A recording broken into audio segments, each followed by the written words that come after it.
Hello students, आज की class में हम क्लास 10 के एनसीईआरटी का एक्सरसाइज 5.2 जो एपी का दूसरा एक्सरसाइज है सॉल्व करेंगे। तो स्टूडेंट्स, एक्सरसाइज 5.2 एपी का यह दूसरा चैप्टर है। इससे पहले स्टूडेंट्स आप इंट्रोडक्शन पार्ट्स में देखेंगे कि फर्स्ट टर्म, कॉमन डिफरेंस और इसका एन टर्म्स यानी एन के बारे में आप जाने होंगे कि इसको कैसे हम लोग फाइंड आउट करते हैं। तो सबसे पहले जो हम लोग फॉर्मूला देखते हैं कि एन का फॉर्मूला क्या होता है। एन का फॉर्मूला होता है A plus N minus one into D. आप ये पढ़ चुके हैं कि ए एन जो होता है बराबर A plus N minus one into D. ये फॉर्मूला है स्टूडेंट्स एन फाइंड आउट करने का, यानी एन टर्म फाइंड आउट करने का। तो एन टर्म में ये एन टर्म है। एन टर्म फाइंड आउट करने के लिए हमें चाहिए ए, जो कि हम इसको फर्स्ट टर्म कहते हैं। एन है नंबर ऑफ टर्म्स, उसमें नंबर ऑफ टर्म्स कितना होता है, और ये डी हमारा कॉमन डिफरेंस होता है। तो इसी फॉर्मूले को यूज करके हम लोग क्वेश्चन को सॉल्व करेंगे। तो आइए स्टूडेंट्स, पहले हम लोग देखते हैं कि क्वेश्चन नंबर 1 में हमारे पास जो है पहला नंबर क्वेश्चन में दिया हुआ क्या क्या है।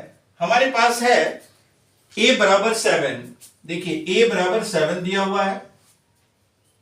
d का भी वैल्यू हमारे पास है, d बराबर 3 है, और n बराबर 8 दिया हुआ है, n बराबर 8, यानी n टर्म हमारे पास है स्टूडेंट्स। तो फाइंड करना है हमें a n, यानी ए एन फाइंड आउट करने का मतलब है कि जैसे कि आपको बताएं कि एन का जो फॉर्मूला होता है हमारा वो होता है A plus N minus one into D. Clear students? अब ए एन का मतलब एन का वैल्यू हमारे पास 8 दिया हुआ है, यानी कहने का मतलब है ए 8, यानी एथ टर्म निकालना है आपको। 8वां टर्म क्या होगा? Clear students? देखिए इसमें 8वां टर्म हमारा क्या होगा, हम इसी फॉर्मूले को यूज करेंगे। हमारे पास a का वैल्यू यहां पर है 7, n का वैल्यू यहां 8 है, -1, और d का वैल्यू हमारे पास क्या है 3। Clear students? अब इसको आप सॉल्व कीजिए। 7 प्लस 8 माइनस 1 7 होता है। 7 करने के बाद इसको हम 3 से मल्टीप्लाई करेंगे। स्टूडेंट्स क्या है कि पहले ब्रैकेट का यूज हम लोग करते हैं, इसलिए पहले आप इसको घटाइए। 8 माइनस 1 7 होता है, उसके बाद आप 3 से इसको मल्टीप्लाई कर दीजिए। तो क्या है हमारे पास 7 प्लस 21 इक्वल टू 28, यानी आपका ए एन का वैल्यू 28 हुआ। Clear students? उसके बाद हम लोग देखते हैं 2 नंबर क्वेश्चन आप स्वयं सॉल्व कीजिए। यहां पर आपका ए का वैल्यू भी दिया हुआ है, एन का भी वैल्यू दिया हुआ है, और ए एन का भी वैल्यू दिया हुआ है स्टूडेंट्स। इसी फॉर्मूले को यूज करके आप यहां पर d का वैल्यू फाइंड आउट कर सकते हैं। तो आपको हम फिर तीसरा नंबर क्वेश्चन जिसमें a फाइंड आउट करना है वो निकालकर दिखाते हैं। Question number 3। क्वेश्चन नंबर 3 में मेरे पास क्या है? देखिए स्टूडेंट्स, यहां पर a हमारे पास नहीं है, यानी a बराबर हमारे पास नहीं है, इसे फाइंड आउट करना है। उसके बाद देखिए फिर क्या है, तीसरा क्वेश्चन में d हमारे पास -3 दिया हुआ है, d का वैल्यू है -3। Clear students? अब उसके बाद n का वैल्यू हमारा क्या है 18, n का वैल्यू है 18, सॉरी n बराबर 18 है। और स्टूडेंट्स हमारे पास क्या है तीसरा नंबर क्वेश्चन में, देखिए a n का वैल्यू -5 दिया हुआ है। a n का जो वैल्यू है वो हमारे पास -5 दिया हुआ है। Clear students? तो क्या करेंगे हम लोग, बस इसी फॉर्मूले का यूज करेंगे कि ए एन बराबर क्या होता है। ए एन बराबर होता है A plus N minus one into D. Clear students? अब देखिए आपके पास ए नहीं है, आप यहां ए नहीं लगा पाएंगे, लेकिन आपके पास ए एन का वैल्यू है। क्या है स्टूडेंट्स? यहां पर देखिए ए एन का वैल्यू आपके पास क्या है -5। देखिए स्टूडेंट्स, यहां ए एन का वैल्यू हमारे पास -5 था, वो हम रख दिए। उसके बाद फिर इक्वल साइन देते हैं, यह हमारे पास नहीं है, ए हमें निकालना है, तो क्या करेंगे, ए की जगह पर हम ए लिखेंगे प्लस, अब देखिए n का वैल्यू भी हमारे पास है 18, n का वैल्यू 18 है तो 18 डालेंगे, फिर लिखेंगे 1, और d का भी वैल्यू हमारे पास दिया हुआ है स्टूडेंट्स -3, तो क्या लिखेंगे आप यहां पर -3 लिखिए। क्लियर है, सबको हम उसके प्लेस पर ही रखे हैं। अब क्या है कि हमें a कैसे फाइंड आउट करेंगे, तो स्टूडेंट्स इसका वैल्यू यहां -5 है तो -5 लिखेंगे इक्वल टू a प्लस, अब देखिए 18 - 1 कितना होता है 17, तो हम लोग लिखते हैं 17 इंटू -3। क्लियर स्टूडेंट्स, देखिए -5 इक्वल टू a प्लस, अब यहां 17 इंटू 3 करेंगे तो 17 3 का क्या होता है स्टूडेंट्स 51, क्या होता है, लेकिन यहां पर देखिए इसके आगे प्लस साइन है और इसके आगे माइनस साइन है, तो प्लस और माइनस को जब आप इंटू करेंगे तो माइनस हो जाएगा, यानी इसका वैल्यू हो गया -51। क्लियर स्टूडेंट, देखिए a प्लस -5, तो इसका क्या मतलब हुआ स्टूडेंट, देखिए -5 equal to a minus plus minus minus 51। तो स्टूडेंट्स क्या है कि यहां पर -5 इक्वल टू a -51 हुआ, तो अब हम लोग क्या करते हैं कि जो न्यूमेरिकल वैल्यू है इस नंबर को हम इस साइड लेफ्ट साइड लाते हैं, तो जैसा कि जानते हैं कि जब इस नंबर को हम लेफ्ट में लाएंगे तो ये माइनस साइन जो है वो प्लस हो जाएगा, तो स्टूडेंट क्या है -5 या तो पहले से हमारे पास यहां लेफ्ट साइड में है, अब इसको हम जब लेफ्ट साइड लाएंगे इक्वल साइन के पहले लाएंगे तो क्या होगा, ये माइनस जो है प्लस में कन्वर्ट हो जाएगा, यानी +51। स्टूडेंट्स a बराबर, अब केवल a बचा और यही आपको फाइंड आउट करना है। अब यहां पर देखिए -5 प्लस जो 51 है वो उसका वैल्यू क्या होगा 46, यानी इसको आप माइनस करेंगे 51 में, -5 को आप इस तरह भी लिख सकते हैं 51 - 5 यानी कि 46 इक्वल टू a, यानी स्टूडेंट्स क्या हुआ, a का वैल्यू हमारा हो गया 46। यही आपको फाइंड आउट करना था कि फर्स्ट टर्म क्या है, यानी हमारा फर्स्ट टर्म हो गया a बराबर 46। क्लियर स्टूडेंट्स, इस तरह से क्वेश्चन नंबर 1 और 3 सॉल्व हो गया आपका। आइए आप 4 नंबर फिर आप स्वयं सॉल्व करिए, स्वयं सॉल्व कीजिए तो आपका प्रैक्टिस भी बढ़ेगा, और उसके बाद अगर उसमें भी डाउट हो तो आप बाद में कमेंट करके आप हमको बोल सकते हैं और उसको हम सॉल्व करके आपको बता देंगे। आइए आपको क्वेश्चन नंबर 5 देखते हैं क्या है। क्वेश्चन नंबर 5,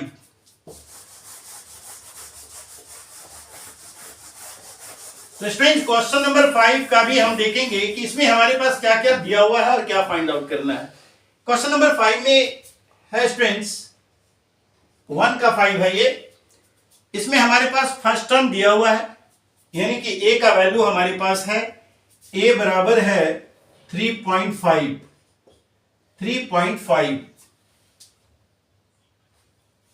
उसके बाद d का वैल्यू भी दिया हुआ है स्टूडेंट्स, क्या है 0, यहां d का वैल्यू 0 दिया हुआ है।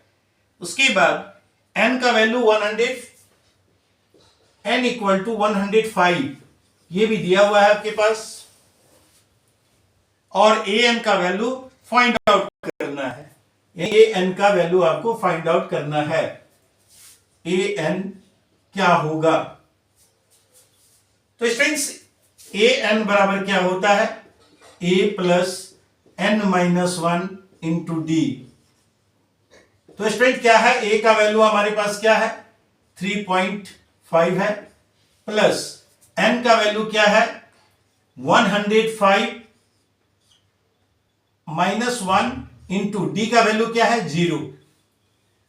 तो स्टूडेंट क्या है ना कि यहां कोई भी टर्म हो, अगर कॉमन डिफरेंस 0 है तो निश्चित रूप से आप जितना भी टर्म लेंगे वो फर्स्ट टर्म के ही बराबर हो जाएगा। तो यहां क्लियर है कि देखिए 3.5 प्लस अगर हम 105 में 1 माइनस कर देते हैं तो 104 होता है, और 104 को जब हम 0 के साथ मल्टीप्लाई करेंगे तो स्टूडेंट्स क्या हो जाएगा 0। 3.5 प्लस 0, यानी कहने का अर्थ है इसका फर्स्ट टर्म भी 3.5 है, 105th टर्म भी जो है वो आपका क्या है 3.5 होगा, और अदर कोई भी टर्म, क्योंकि चूंकि कॉमन डिफरेंस नहीं है स्टूडेंट्स, कॉमन डिफरेंस इसका 0 है, तो नेक्स्ट टर्म तो ऑलवेज क्या होगा, वो फर्स्ट टर्म ही होगा। इस तरह से आपका आंसर हुआ an का वैल्यू 3.5। तो स्टूडेंट्स इसके बाद क्वेश्चन नंबर 2 में आपका ऑप्शनल क्वेश्चन है, आप उसमें देखिए choose the correct choice in the following and justify, और उसके बाद जस्टिफाई भी करना है कि आखिर ये ऐसा क्यों होगा। तो उसके लिए हमें क्या करना होगा, क्वेश्चन नंबर 2 के 1 को पहले हम सॉल्व करते हैं। तो स्टूडेंट क्या एपी हमारे पास दिया हुआ है, क्या दिया है कि 30 टर्म ऑफ एपी क्या होगा इसका, किसका। अगर हमारे पास जो एपी है, पहले हम एपी को लिखते हैं। एपी हमारे पास है 10, 7, 4 डैश डैश डैश डैश। इसका क्या अर्थ है स्टूडेंट्स कि इसमें पहला टर्म हमारा दिया हुआ है कि पहला टर्म जो है वो 10 है, यानी 10 है आपका, और कॉमन डिफरेंस, जैसा कि कॉमन डिफरेंस आप निकालेंगे तो 7 माइनस 10, यानी कि डी हम जब फाइंड आउट करते हैं तो क्या होता है, 7 माइनस 10 करते हैं तो -3 होता है। आप 4 माइनस 7 भी करेंगे तो कॉमन डिफरेंस सेम ही आएगा। तो यहां पर कॉमन डिफरेंस मेरे क्या हो गया, -3, और इसमें हम फाइंड आउट क्या करना है, 30 टर्म, यानी कि ये 30 आपको निकालना है स्टूडेंट्स। 30वां टर्म क्या होगा, एमसीक्यू में 4 ऑप्शन आपके पास दिया हुआ है, तो सबसे अच्छा है कि हम इसको सॉल्व कर लेते हैं। T30 यानी कि A30 निकालकर हम देखते हैं। A30 का वैल्यू हो जाएगा A प्लस यानी कि 10 प्लस n हमारे पास 30 है, 30 माइनस 1 इंटू डी है -3, तो क्या हुआ स्टूडेंट, 10 प्लस 29 इंटू -3, तो इसका वैल्यू क्या होगा स्टूडेंट, देखिए 29 इंटू 3 करेंगे तो कितना होगा 87, क्या होगा 87, लेकिन इसका वैल्यू जो है स्टूडेंट्स की 87 जो होगा वो माइनस में होगा, क्योंकि 29 प्लस में है, -3 जो है वो 3 जो है माइनस में है, तो प्लस माइनस माइनस होगा, यानी इसका वैल्यू हो गया -87। तो कुल मिला के इसका 10 माइनस 87 बराबर क्या हो गया, -77। अब देखिए स्टूडेंट्स की 77 आपका किस ऑप्शन में है, ऑप्शन नंबर सी में इसका आपको आंसर दिया हुआ है, सी में। तो आप सी को टिक कर सकते हैं कि इसका जो 2 नंबर का 1 का जो ऑप्शन है वो सी करेक्ट है, यानी -77 होगा।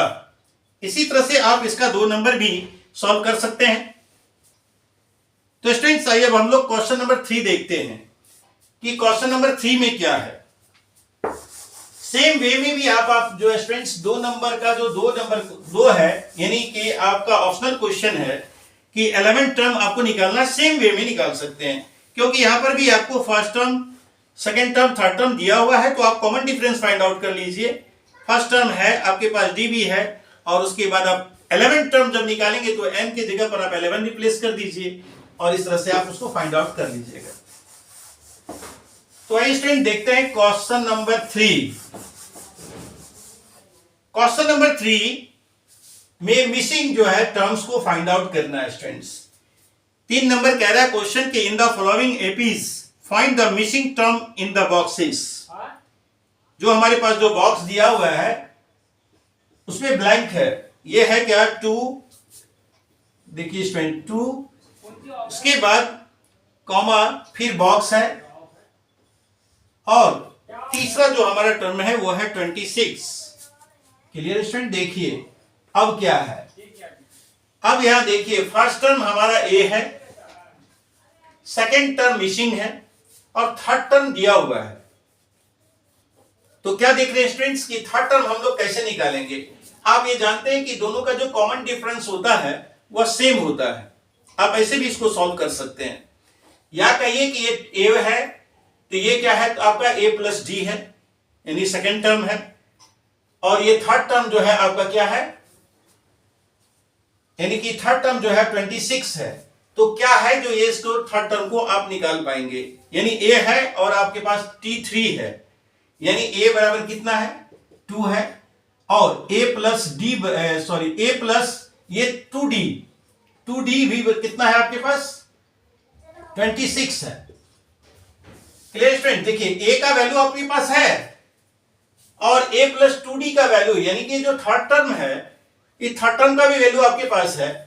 तो क्लियर है कि आप अगर इसमें a रिप्लेस कर देंगे तो क्या होगा 2 प्लस 2d इक्वल टू 26, यानी 2d बराबर हो गया 26 माइनस 2 यानी 24, d का वैल्यू हो गया स्टूडेंट 24/2 यानी 12 हो गया।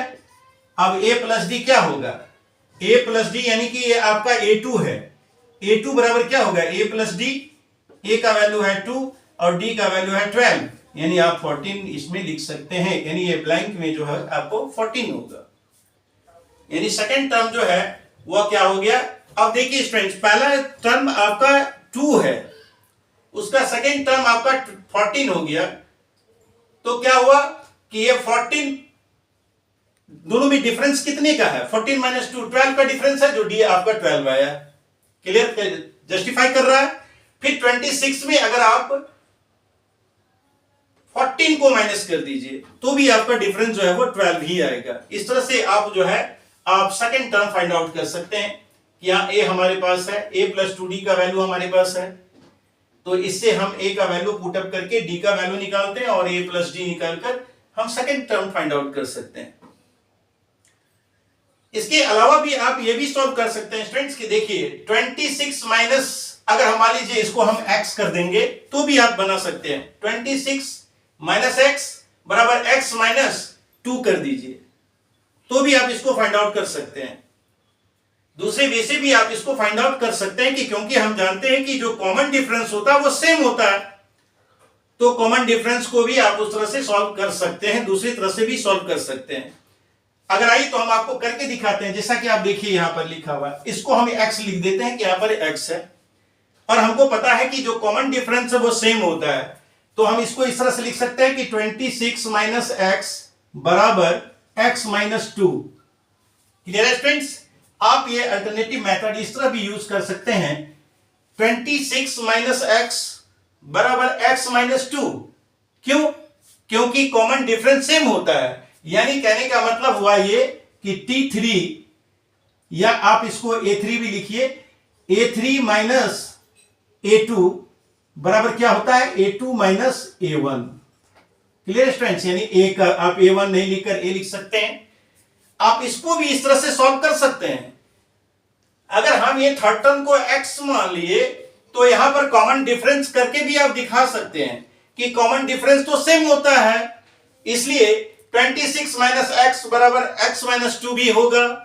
तो ऐसे हम सॉल्व करेंगे तो क्या है स्टूडेंट 26, इस माइनस 2 को इधर लाते हैं तो क्या होता है ये प्लस 2, और इस x को हम राइट साइड ले जाते हैं तो प्लस x हो जाता है, यानी क्लियर है कि ये 28 हो गया बराबर ये 2x हो गया, और 28/2 यानी इनटू में है तो इधर आकर 2 डिवाइड हो जाएगा और x का वैल्यू आ जाएगा 14।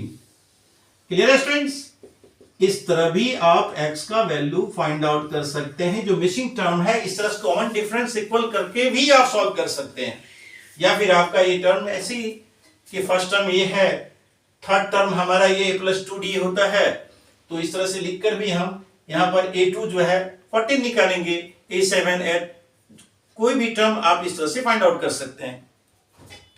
इसी तरह से क्वेश्चन नंबर 2 में भी आपका है स्टूडेंट, देखिए क्या है, पहला नंबर मिसिंग है, यानी A फर्स्ट टर्म मिसिंग है, सेकंड टर्म आपके पास है, फिर फोर्थ टर्म आपके पास है।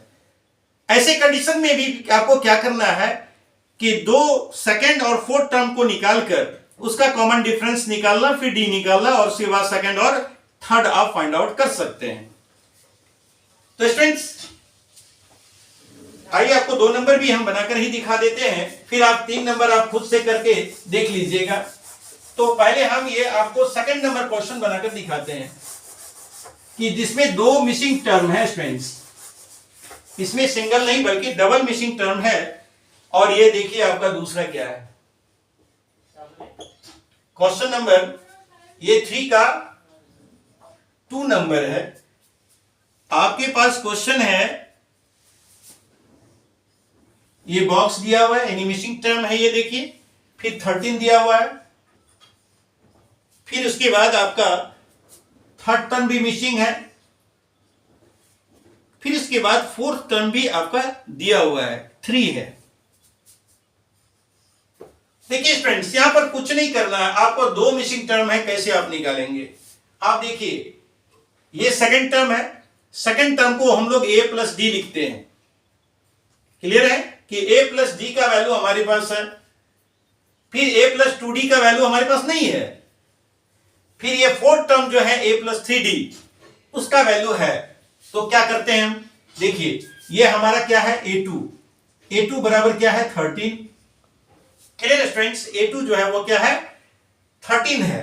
तो a2 बराबर क्या होता है a प्लस डी का वैल्यू हमारा क्या हुआ 13 हुआ, यानी इक्वेशन 1 बना दीजिए। फिर देखिए फिर a4 यानी फोर्थ टर्म का वैल्यू हमारा क्या है बराबर 3। क्लियर स्टूडेंट, देखिए 1 2 3 4 ये चौथा टर्म हमारा है, तो चौथे टर्म को हम लोग लिखते हैं a4 बराबर 3। तो यहां a4 को हम लोग लिखते हैं a plus 3d equal to हमारा वैल्यू है 3। तो क्या करें स्टूडेंट्स, क्लियर है कि 3 में इक्वेशन 2 में 1 को घटा दीजिए, तो क्या होगा आपको d का वैल्यू निकल जाएगा। और d का जब वैल्यू हमारे पास हो और हमारे पास a हो तो कोई भी टर्म हम आराम से निकाल सकते हैं। क्लियर स्टूडेंट्स, अब आइए on subtracting equation 1 from 2, equation 1 from 2 we get. देखिए स्टूडेंट्स क्या है, पहले हम लोग 1 को 2 में घटाते हैं, यानी a प्लस 3d बराबर क्या है 3, और a प्लस d का वैल्यू हमारे पास कितना है 13 है। माइनस करने के लिए हमको क्या करना होता है स्टूडेंट्स, देखिए इस पे साइन चेंज करना होता है। जब हम एक कॉलम मेथड में लिखे हैं तो इसका साइन चेंज करेंगे तो ये हर जगह का साइन चेंज हो जाएगा। अब हमारे पास a प्लस में है और a माइनस में है, ये a कैंसल हो जाएगा। तो क्या होगा 3d माइनस d 2d का वैल्यू देखिए स्टूडेंट्स, यहाँ प्लस 3 माइनस 13 है, इसका वैल्यू होगा -10 और d का वैल्यू हो गया -10/2 यानी 5, -5d का वैल्यू है। क्लियर स्टूडेंट्स, अब देखिए a हमारे पास नहीं है ना, तो हम क्या करेंगे, अगर a प्लस डी में यानी इक्वेशन 1 में हम d के वैल्यू को रख देते हैं तो निश्चित रूप से हमारा a का वैल्यू आ जाएगा। क्या होगा, अब यहां पर देखिए अगर हम putting the value of d in equation 1 we get, देखिए स्टूडेंट्स क्या है a प्लस -5 इक्वल टू 13 है। तो स्टूडेंट्स क्या है, यहां पर a प्लस d का वैल्यू 13 है और यहां पर हो गया हमारा a माइनस 5 बराबर 13, तो a का वैल्यू हो गया 13 प्लस 5 यानी 18, यानी फर्स्ट टर्म हमारा फाइंड आउट हो गया। और क्लियर है कि अगर ये 18 है तो d का वैल्यू कितना है, ये 5 है ही, तो हमारा थर्ड टर्म निकालना है। a का वैल्यू आपका आ गया, ये 18 है, अब आप a का वैल्यू 18 लिख सकते हैं। अब उसके बाद देखिए स्टूडेंट्स क्या है कि थर्ड टर्म क्या होगा, इसके लिए हम a3 निकालते हैं। तो a3 का वैल्यू क्या है a प्लस 2d, यानी कहने का मतलब अगर इसमें वैल्यू भी आप a प्लस 2d लगाएंगे तो a का वैल्यू हमारे पास क्या आ गया है 18 प्लस d का वैल्यू हमारे पास -5 है, तो 18 प्लस माइनस हो जाएगा स्टूडेंट 10 बराबर 8, यानी आपका ये जो थर्ड टर्म है, यानी ये जो टर्म आपका मिसिंग है, यहां पर क्या हो जाएगा आपका 8। अब इसको जस्टिफाई कर लीजिए स्टूडेंट्स कि 18 फर्स्ट टर्म है 13 हमारा सेकेंड टर्म है। तो दोनों का कॉमन डिफरेंस क्या हो रहा है, आप देखिए 13 माइनस 18 करेंगे तो -5 आएगा, जो यहां हमारा डी का वैल्यू -5 आया था। फिर हम चेक करते हैं कि अब देखिए 8 माइनस 13 करेंगे तो आपका वैल्यू क्या आएगा, -5। फिर 3 माइनस 8 करेंगे तो -5, यानी कि कहने का अर्थ है कि ये जो टर्म है वह एपी में है और आपका फर्स्ट टर्म 18 और थर्ड टर्म 8 के रूप में आ गया। तो स्टूडेंट्स इस तरह से आप कोई भी नंबर जितना भी मिसिंग टर्म है आप इसको निकाल सकते हैं। इसी तरह से आप सेम वे में आप 3 नंबर के सारे क्वेश्चन को सॉल्व कर सकते हैं। तो स्टूडेंट्स ये 3 नंबर के बाद आपका जो चौथा नंबर क्वेश्चन है इसमें पूछता है कि विच टर्म ऑफ एपी इतना इज 78। अब ये 4 नंबर क्वेश्चन को हम लोग सॉल्व करते हैं। देखते हैं 4 नंबर क्वेश्चन क्या है। तो क्वेश्चन स्टूडेंट्स है कि कौन सा टर्म जो हमारे पास जो एपी दिया हुआ है वह कौन सा टर्म है जो 78 है, यानी ए एन का वैल्यू, यानी एन का वैल्यू आपको फाइंड आउट करना है। क्लियर स्टूडेंट्स, पहले आप एपी देखिए कि जो 4 नंबर में क्वेश्चन है एपी वह क्या है। हमारे पास है 3 8 3 8 13 18 13 18, फिर उसके बाद देखिए डैश डैश के बाद लास्ट टर्म है स्टूडेंट्स ये आपका 78, यानी कहने का मतलब ये ए एन का वैल्यू आपका दिया हुआ है 78। पहले तो ये देखिए कि हमारा ए क्या है, ए है 3, डी है हमारा 8 माइनस 3 यानी कि 5। क्लियर स्टूडेंट्स, एन हम फाइंड आउट करना है, यानी ए एन का हमारे पास वैल्यू है, ए एन का वैल्यू है 78। तो यहां फॉर्मूला जब हम लगाएंगे a plus N minus 1 into D बराबर 78। क्लियर स्टूडेंट्स, अब आइए a का वैल्यू हमारे पास क्या है 3 प्लस n फाइंड आउट करना है स्टूडेंट्स, और d का वैल्यू हमारे पास है 5 बराबर 78। तो student 3 plus n into 5 5n, 5 into 1 minus देने के बाद क्या लिखेंगे 5 into 1 5 equal to 78। Clear student, देखिए 3 प्लस 5n माइनस 5 है, तो यहां पर हम लिखते हैं 5n plus 3 minus 5 equal to -2 बराबर 78, यानी कि 5n इक्वल टू 78, और ये -2 राइट साइड जाकर प्लस हो जाएगा तो 2 हो गया, यानी कि 5n इक्वल टू 80, n बराबर क्या हो जाएगा स्टूडेंट्स 80, और ये 5 चूंकि ये मल्टीप्लाई में है तो उधर जाकर डिवाइड हो जाएगा, और इस तरह से इसका वैल्यू हो जाएगा 16। क्लियर स्टूडेंट्स, यानी n बराबर क्या हो गया 16, n का वैल्यू हो गया 16, यानी 16वां टर्म जो है इसका 78 होगा। क्लियर स्टूडेंट्स, इस तरह से एपी का कोई भी टर्म आप इसी फॉर्मूला को यूज करके लगा सकते हैं, यानी बना सकते हैं। केवल आपको करना क्या है कि जो एपी दिया हुआ है उसमें देखना कि हमारे पास है क्या, फर्स्ट टर्म, कॉमन डिफरेंस, या नंबर ऑफ टर्म्स है या नहीं है, या फाइंड आउट करना है। तो स्टूडेंट इस तरह से जैसे यहां फाइंड आउट करना था हमें कि कौन सा टर्म है, तो वह टर्म है आपका 16 टर्म। कौन सा टर्म है 16 टर्म जो है वह 78 है। क्लियर स्टूडेंट्स, अब कुछ और क्वेश्चन के साथ हम नेक्स्ट वीडियो में मिलेंगे। धन्यवाद।